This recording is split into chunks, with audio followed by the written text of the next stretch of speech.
let's talk about comparisons and metrics and what are you using to compare yourself. Because if you compare yourself only to people who have more than you, people who are ahead of you, people who have better lives, however you're defining that, then that's going to feel different from if you take a zoomed out approach and compare yourself to maybe a broader picture view, or maybe a broader picture view over time, or maybe a different comparison group. Those are going to feel different. One is going to feel empowering, one is going to feel deprivation focused. And we also need to determine the metric that we're using. What does it mean to have a better life? Do you make a lot of money? Do you have a lot of money? Vice versa, do you not have a lot of money? Do you have a low income? Do you have a low net worth? Well, how do you know? You can only tell if you compare yourself to somebody else. There's no such thing as high net worth in and of itself.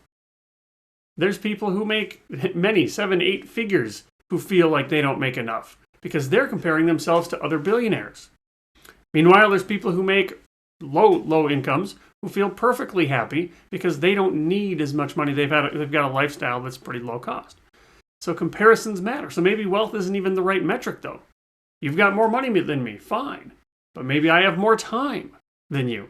But again, do I have time? Do I have more time? It still depends on who I'm comparing to and what I'm comparing to. Maybe money is not the ultimate metric. Maybe time isn't the ultimate metric. Maybe it's friends. Maybe I've got all the time in the world, I got some money, but I don't have any friends or people to share that with. So the metric that we use to judge ourselves matters. We need to find out what's important to us and use that as our metric. And even still, we have to decide what we're going to compare that to. So we can compare ourselves to our past selves. Compare yourself to who you used to be. This is probably among the best comparisons. You could even go back further and say, I'm going to compare myself to my ancestors because I got a really good life. This is gratitude can really shine here. If I compare myself to just 2 generations ago, people who lived 100 years ago would kill to have your life. We can run into trouble though if I'm comparing myself to everybody on social media. Now I've got a problem because now I'm only comparing myself to a curated version of the best of the greatest hits of my friends. And sometimes it's not even friends. I'm following celebrities and seeing their curated version and then feeling envious of a celebrity's curated version. We have to be careful who we compare to. Think of it like this. You've got this life. You're on some journey. Compared to what? Where are you? Is this good or bad? First of all, good or bad is just a judgment call. So we can't really know. So now, what if we compare ourselves to somebody who's ahead of us?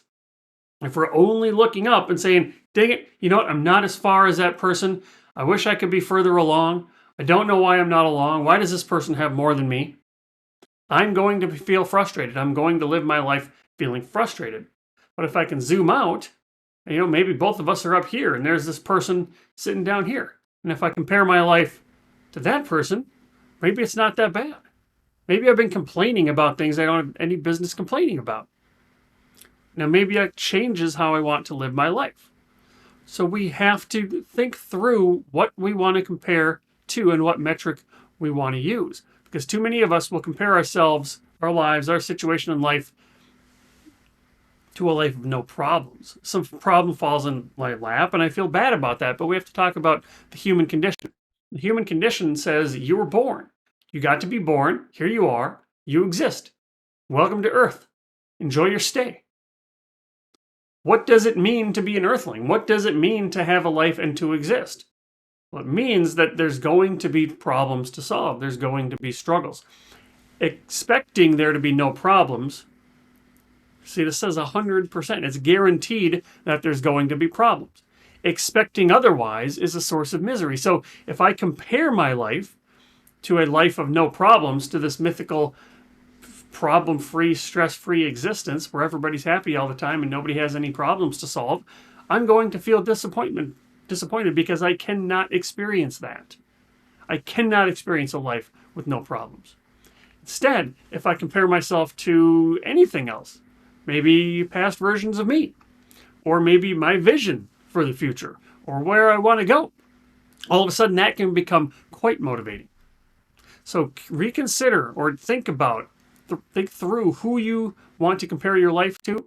Think about what metric you want to use to judge your life, and then unapologetically go after that. Go after your vision, not what somebody else tells you your visions should be, or not what you think your vision should be.